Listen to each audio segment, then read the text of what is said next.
बिस्मिल्लाहिर्रहमानिर्रहीम। आखदे ने महमूद गज़नवी दा दौर सी। एक बंदे दी तबीयत विगड़ी तां ਉਹ ਬੰਦਾ ਹਕੀਮ ਕੋਲੇ ਗਿਆ ਤੇ ਉਹਨੂੰ ਆਖਿਆ ਮੈਨੂੰ ਦਵਾਈ ਬਣਾ ਦਿਓ। ਹਕੀਮ ਨੇ ਆਖਿਆ ਜਿਨ੍ਹਾਂ ਸ਼ਈਆਂ ਨਾਲ ਦਵਾਈ ਬਣਨੀ ਏ ਉਹ ਹਰ ਸ਼ੈ ਹੈਗੀ ਏ, ਪਰ ਇੱਕ ਸ਼ਹਿਦ ਕੋਈ ਨਹੀਂ। ਸ਼ਹਿਦ ਤੂੰ ਲੈ ਆ ਤੇ ਮੈਂ ਦਵਾਈ ਬਣਾ ਦੇਣਾ।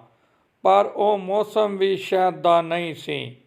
ਉਸ ਬੰਦੇ ਨੇ ਹਕੀਮ ਕੋਲੋਂ ਇੱਕ ਨਿੱਕਾ ਜਿਹਾ ਭਾਂਡਾ ਲਿਆ ਤੇ ਸ਼ਹਿਦ ਲੱਭਣ ਟੁਰ ਪਿਆ, ਪਰ ਉਹਨੂੰ ਕਿਧਰੋਂ ਵੀ ਨਾ ਲੱਭਿਆ ਤੇ ਉਹ ਮਹਿਮੂਦ ਗਜ਼ਨਵੀ ਦੇ ਦਰਬਾਰ ਵਿੱਚ ਜਾਂਦਾ ਰਿਹਾ।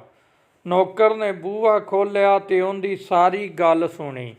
ਉਸ ਬੰਦੇ ਨੇ ਆਖਿਆ ਮੈਨੂੰ ਸ਼ਹਿਦ ਦੀ ਲੋੜ ਏ। ਨੌਕਰ ਨੇ ਆਖਿਆ ਤੂੰ ਇੱਥੇ ਬਹਿ ਜਾ, ਮੈਂ ਬਾਦਸ਼ਾਹ ਕੋਲੋਂ ਪੁੱਛ ਕੇ ਦੱਸਣਾ। ਨੌਕਰ ਉਹਦਾ ਭਾਂਡਾ ਲੈ ਕੇ ਬਾਦਸ਼ਾਹ ਕੋਲ ਗਿਆ ਤੇ ਆਖਿਆ ਇੱਕ ਬੰਦਾ ਆਇਆ ਏ ਜਿਹਨੂੰ ਸ਼ਹਿਦ ਦੀ ਲੋੜ ਏ।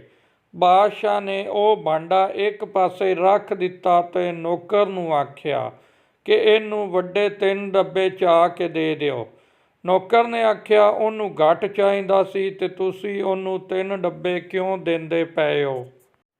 ਬਾਦਸ਼ਾਹ ਨੇ ਨੌਕਰ ਨੂੰ ਆਖਿਆ ਉਹ ਮਜ਼ਦੂਰ ਬੰਦਾ ਏ, ਉਹਨੇ ਆਪਦੀ ਹਸੀਅਤ ਨਾਲ ਮੰਗਿਆ ਏ ਤੇ ਅਸੀਂ ਬਾਦਸ਼ਾਹ ਐ, ਅਸੀਂ ਆਪਦੀ ਹਸੀਅਤ ਨਾਲ ਦਿਆਂਗੇ। ਮੌਲਾਨਾ ਰੂਮੀ ਆਖਦੇ ਨੇ ਤੁਸੀਂ ਅੱਲਾਹ ਪਾਕ ਕੋਲੋਂ ਆਪਦੀ ਹਸੀਅਤ ਨਾਲ ਮੰਗੋ ਤੇ ਉਹ ਆਪਦੀ ਸ਼ਾਨ ਦੇ ਮੁਤਾਬਕ ਦੇਗਾ, ਪਰ ਸ਼ਰਤ ਏ ਕਿ ਮੰਗੋ ਤਾਂ ਸਹੀ। ਅਗਰ ਤੁਹਾਨੂੰ ਸਾਡੀ ਵੀਡੀਓ ਚੰਗੀ ਲੱਗੀ ਹੈ ਤਾਂ ਇਹਨੂੰ ਲਾਈਕ ਕਰ ਦਿਆ ਜੇ ਤੇ ਸਾਡੇ ਚੈਨਲ ਨੂੰ ਸਬਸਕ੍ਰਾਈਬ ਕਰੋ ਤਾਂ ਕਿ ਤੁਹਾਡੇ ਤੱਕ ਨਵੀਆਂ ਵੀਡੀਓ ਘੱਲ ਸਕੀਏ।